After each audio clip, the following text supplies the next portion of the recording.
morning, everyone. Here's my next video topic, and the one that was requested was on being a Christian dad. I have one daughter who's about 10 years old, and it's not always been an easy road being a dad, especially a Christian dad, because society has it out for families. At least with the media and Hollywood and stuff, they want to destroy families, and part of the reason for that is because the family was one of the things that was created before Adam and Eve fell, and it was one of the only two things that was taken with them after the fall. They took the family and they took the Sabbath, and so Satan is after the family, and once he gets the family destroyed, he's going to go after the Sabbath, and but that's a discussion for another time. So, a little bit of our story. It was about 11 years ago or so that we discovered we were going to have a baby.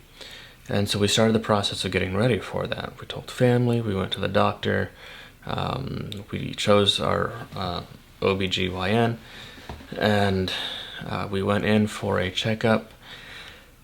And they couldn't find the heartbeat. And then they did another kind of sonogram, and they still couldn't find anything. As far as a heartbeat goes, they could see the baby, but there was no heartbeat, there was no life. And so that was a hard hurdle to get over. It was very, very painful for the both of us. After that miscarriage, though, a couple of months after that, we decided we were ready to try again. And so January of 2010, our little one was born. And so we named her Savannah. And it was not an easy labor story. We went on Friday. She was not born until Sunday night. They tried inducing labor, that didn't work. They found when my wife did go into labor, and her water broke. There was meconium in the water, which is not good. But still, they wouldn't do a C-section, and I think as a result of that is why my daughter was born with a fever and an infection, and so it just wasn't a good birth story. At the time, we were not very strong advocates for ourselves, and so if you're going to have children, make sure you are a strong advocate for yourself, for your rights, do the right thing, and if you're not, then have somebody part of your birth party who will stand up for you. But it wasn't very long that we noticed something was different about our child. Within the first 3 to 6 months, she was no longer laughing or playful. She would just kind of sit there and stare. She was not born this way. But somewhere in the middle, that change happened. And we could tell something was off, as it were. Not to say that there was something inherently wrong with our child, but as a result, we started asking the doctor questions. For example, one of those things was she had really bad acid reflux as a baby. And we talked to the doctor. Doctor says, she'll grow out of it. Another thing was she's not sitting up. She should have been sitting up by 6 to 8 months, and she wasn't.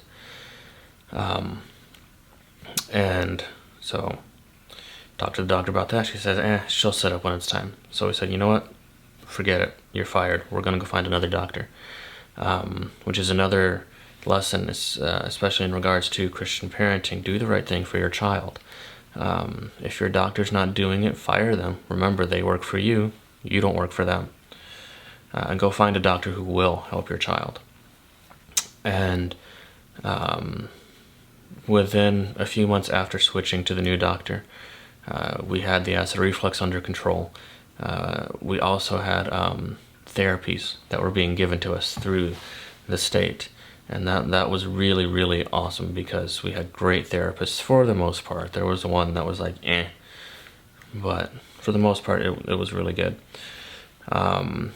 But still, we noticed something was different. She wasn't talking like she should. At 2 years old, she wasn't really talking. At 3 years old, she was, a few words here and there, but she couldn't really hold a conversation. And so we kept researching, and we discovered maybe it's autism. And so we found a new pediatrician, because by that time we had already left Texas years before that. And we went up to Wisconsin to find that pediatrician, because we lived about an hour south of that doctor. And she recommended us to another doctor who could diagnose stuff like, I can't think of the word, but stuff like autism. And so at 5 years old, almost 5.5, she was diagnosed with autism. Recently, she was also diagnosed with selective mutism. So some of you who know her, she may not talk to you, but she'll write notes to you and she'll hug you. And that's the thing with selective mutism. They'll communicate, but they won't always talk. And so that came with a lot of struggles. It really tested our Christian parenting, because if you have ever had a special needs child, it's not always easy. So it comes with meltdowns, it comes with extreme stubbornness, it comes with sometimes oppositional defiance, sometimes ADHD symptoms, stuff like that. And it requires a lot of patience. Autism is not different. Well, it is different, but it's not less. But it's not bad. It doesn't make you a worse person. It just makes you think differently. That's all. And that's what I tried to explain to my daughter. And the basic principles of Christian parenting are still the same. You can try and do things. You may have to do things a little bit differently. For example, normal parents may spank their children. We've discovered that, at least with ours, it doesn't really work. It only makes the situation worse. What does work is doing other things. For example, logical discipline is one way to say it. Like, she loves to read. If she's reading a book and she decides to do something that requires discipline, we may take that book away. Or we may send her to her room, because for her, she doesn't like being in her room when she's in trouble. So you got to find what works for your child, especially if they are on the autism spectrum, because that requires being even more gentle and more loving than with a neurotypical child. The frustration is that can get really old really fast, because we expect our kids to listen the first time, but with our child, at least with other kids on the spectrum, some of them, is that doesn't always work. And the reason for that is because it doesn't always process in the mind right away. It's not their fault. It's just that they hear it and it's just like, and it doesn't process. And so you've got to exercise more patience. Tell them again. And this is the preaching to the choir here, because I've struggled with a lot of these things. But in Ephesians 6 verse 4, it says, "And you fathers, do not provoke your children to wrath, bring them up in the training and admonition of the Lord." So, with a child on the spectrum, that is especially true. With ours, she can get her temper going rather quickly at times. So you've got to be gentle. Sometimes there is the need for being firm, but you can still be loving while being firm. And firm doesn't mean abuse. It doesn't mean spanking. It means letting your child know what your expectation is and not budging, but still loving them through it. And as adults, how often do we do that to God? As adult Christians, God wants us to do one thing, and yet we don't listen. Either because it hasn't processed, or maybe because we just choose not to. But we have to think of how we are in relation to God, and we have to think of how we are in relation to our own childhood, because we are the product of those childhoods. And I know my childhood was not a very good one. I came from a broken home, from manipulative circumstances and things like that. And so you have to take that into account. It's something I'm still learning. And with this particular child, she keeps me on my toes with it. And that's the blessing. Don't look at it as something that's, don't look at it as a curse, but look at it as a blessing. Look at it as something that requires you to spend more time in prayer, more time in Bible study, more time reading books like child guidance and stuff like that, and counsels to Christian parents, or I can't remember what that book is called exactly, but it requires you to walk even more closely with God, because these are issues you're not used to. Autism is something that is relatively new to the human race, at least as far as science is concerned. It was something that maybe in the last 100 years it started popping up.